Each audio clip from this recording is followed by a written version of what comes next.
Hey guys, it's Scott with Scotty B Cars, and in this video I want to talk about Ronald Acuna Jr. and his recent ACL injury. Ronald Acuna Jr. tore his ACL in his left knee on Sunday, which is awful. It's awful for baseball card collectors, it's awful for baseball fans in general, and awful for Braves fans. And I'm sorry if you have a lot of his cards or a Braves fan, it's a really brutal break that I don't think anybody wanted to see happen. And I wanted to just discuss what's going on with his cards so far this year. I was actually making a video on 3 different players who've had a slow start to this season and what's happened with their cards. And then as I was working on that, this news came out. So I decided just to focus it solely on Acuna for this particular episode, and we'll do a couple different Sterling players later in the future. But I want to go over kind of what's going on with his cards so far up till now and what we may see happen. Very first thing, here are Acuña's stats. We're not going to go very deep on them. He had a really bad year up to this point. He had 0.2 B WAR and 1.2 F WAR, Baseball Reference WAR, Fangraphs WAR, which is where you get the distinction. They basically calculate defense in particular differently, and that is why you see such a big swing between 0.2 and 1.2. Either way, it's a letdown from where he was projected to be this season and where he was last year when he had 40 home runs and 70 stolen bases. If we do take a look though, I want to point out he had a 1.012 OPS last year and a 169 OPS plus. That is meaning that he's 69% better than league average. That led Major League Baseball compared to this year where he essentially was league average. He was just having a real hard time with everything offensively. And the worst part is it kind of felt like he was coming out of it a little bit. A few days ago, he had a home run, and then right before he hurt his ACL on a non-contact injury at second base, he actually hit a double, a hard line drive double, and it felt like he was breaking out of it, and this happens. So really brutal. Overall, I also wanted to point out his sprint speed has been dropping year over year. I know this is probably small, and I know it's probably hard to know what's going on, but just pay attention to this bottom number, which is sprint speed. So we can see he was 97th percentile in all of Major League Baseball in 2021 before his injury. When he came back from his first ACL tear in his right knee, he was 82nd percentile. And then in 2023, he dropped to 67th percentile. And then this year, he's now at 65th percentile. So he's slowly been dropping in sprint speed, and it makes you wonder if there's been like some lingering soreness in his knee. I know in spring training he missed some time because his knee was bothering him. I think it was his right knee, not his left knee, and it makes you wonder if he's been overcompensating with that left knee during his MVP season as well as this year, as his right knee may still have been bothering him a little bit, which led to an injury. But it's one of those things where he may just not have great knees. Everybody's bodies are built a little bit differently. I've had knee injuries in the past and they're brutal. They take a long time to recover, and sometimes it feels like you'll never be the same again. But I want to point out how good Acuna was last year, even with 67th percentile in sprint speed. So let's say he comes back from basically double ACL surgery in 2025 and he's able to be about league average on the base paths. I don't think he'll be stealing much, but I don't think he's going to be a extreme shell of who he used to be. I don't think we're going to see that happen. And I still think he'll be an elite base runner, meaning like he's taking extra bases and being smart in the base paths. They just might hold him back a little bit on actually stealing, just like we saw with Mike Trout in these last few years, because Mike Trout got hurt a few times stealing bases as well. So that's something I wanted to point out though, is there has been a trend of him slowing down already, and this could drastically change who he is when he comes back from injury. So let's talk about cards real quick. Here's Card Ladder's actual market index for Ronald Acuna Jr. This has 157 total cards of his, takes into consideration, I believe, actual number of sales as well as price changes. And we can see this is 1 year. So this was back to May of 2023, basically June, because we're almost in June now. But we can see he's down 11% since last June. And we can see he peaked out really high in October, which makes sense because I was probably heading into the postseason after he was really hot when basically was locked to win the MVP. They didn't win in the postseason, and we can see he actually did not perform great. It was a tough postseason for him, and we see he basically flatlined all the way until the season started, and he's really just dropped off since then. That is mostly dragged down by his high pop stuff and is not very rare stuff. If you look at his more rare stuff, they're basically flat up to this point. Even with his slow start, people haven't been saying we're giving up on Acuna, and I don't blame them. I actually still thought heading into this injury that he would bounce back. Right, I fully believed that he would have probably a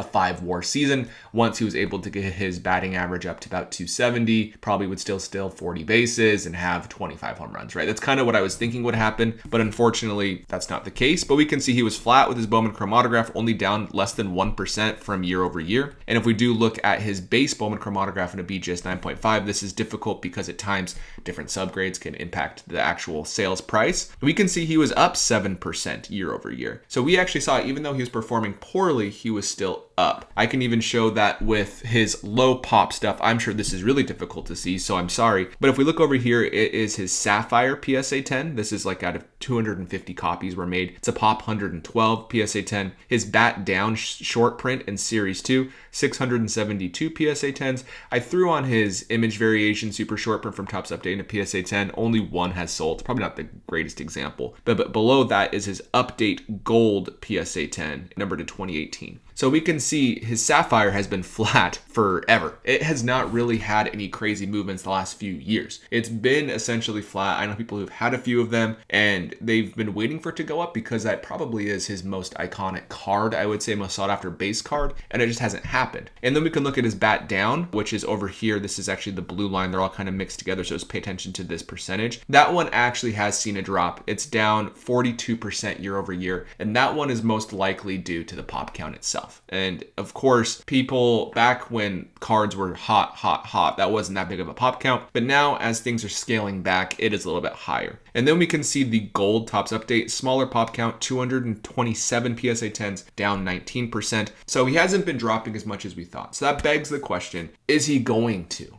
Right? When he tore his ACL in 2021, I fully expected his cards to drop. I believe he was, what age was he in that year?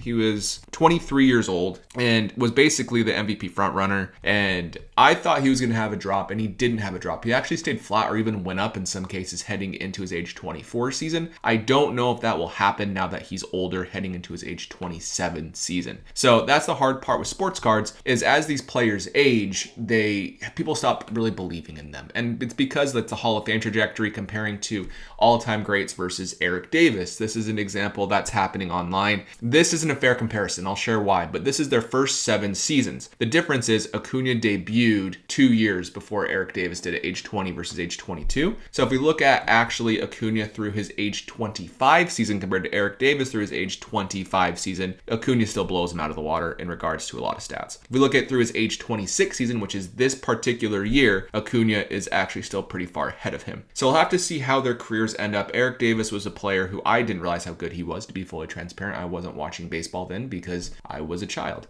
and it wasn't something I cared about. But looking at the comps, this is who people are comparing to online, and I don't think he's Eric Davis. I think he's still better than Eric Davis, and I do think that he'll be able to bounce back. The question is, what will make his cards go up again? Can anything really make his cards gain the value that we've known with Acuna? In 2022, after he came back from his injury, he was not his normal self. And that's concerning because it took him basically a full year to get back into the swing of things. And he plays ball all year round in the different leagues in the winter. And he did not have that, so it took a little bit longer to get back to it. If that continues into 2025 of him not having a good season, let's say it's a 3-war season, which is basically, I think, what it was in 2022, then that means we're heading into his age 28 season in 2026, and his numbers won't be nearly what people projected them to be, with him basically losing 2020 to the pandemic, 2021 to injury, 2022 to recovery, 2023 won the MVP, 2024 to injury, and then maybe 2025 to recovery. So hopefully that's not the case. Hopefully he can actually bounce back quicker. This did happen in May, where his last injury happened in July, so there's a very good chance he's able to be fully ready heading into the season. But there is a chance his cards will be able to hit back where they were if everything stays consistent to where they are right now in like 2026. That's the concern, is do you have to wait that long for his cards to appreciate, assuming good play? And that's what people are concerned about. So even in 2023, when he won the MVP, like I mentioned, there's already a lot baked into his cards in regards to performance expectations, and they didn't go up all that much in most cases. So it's going to be interesting to see how this all plays out. We've actually saw a sale of a really high-end card, probably sold at the worst time possible on auction. You got to feel for the seller a little bit. It was this Topps Chrome Gold Refractor. The last few, this is actually an autograph, so ignore it, but the last few went for, in March of this year, $3,100, in April, $2,600, and then later in April was $2,700, and this last one just sold for auction for $1,600.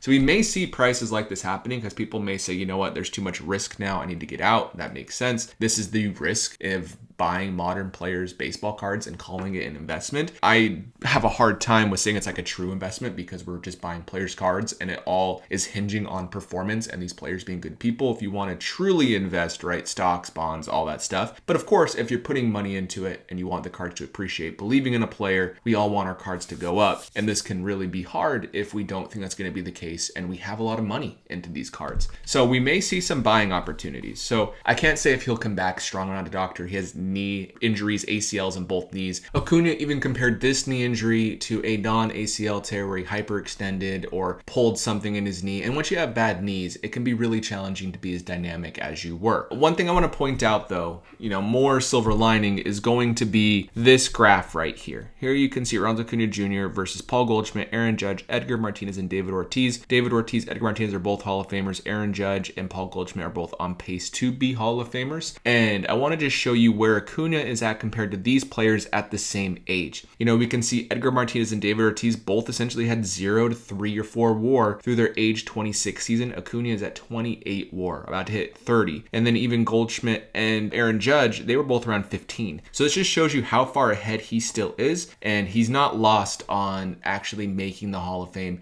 and being a really good baseball player. He is so far ahead, and I do think once he's able to focus solely on hitting, if he takes a step back from base running as much as he has been, I've seen what his offensive potential is with his MVP this last year. If he can just be a really solid slugger in left field and DH for the next decade, once he comes back, there is still a great chance he is up here and passes some of these players. So he's going to be close, probably 55 to 65 WAR, who knows? But either way, I don't think the book is closed on Acuna. And overall, it's going to be interesting to see how it all plays out. Let me know in the comments down below what your thoughts are on this injury, if you think there's a chance for his cards to drop big time, or if you think this may be more of a buying opportunity heading into his next healthy season in 2025. Other than that, thank you for watching, and I'll see you in the next video.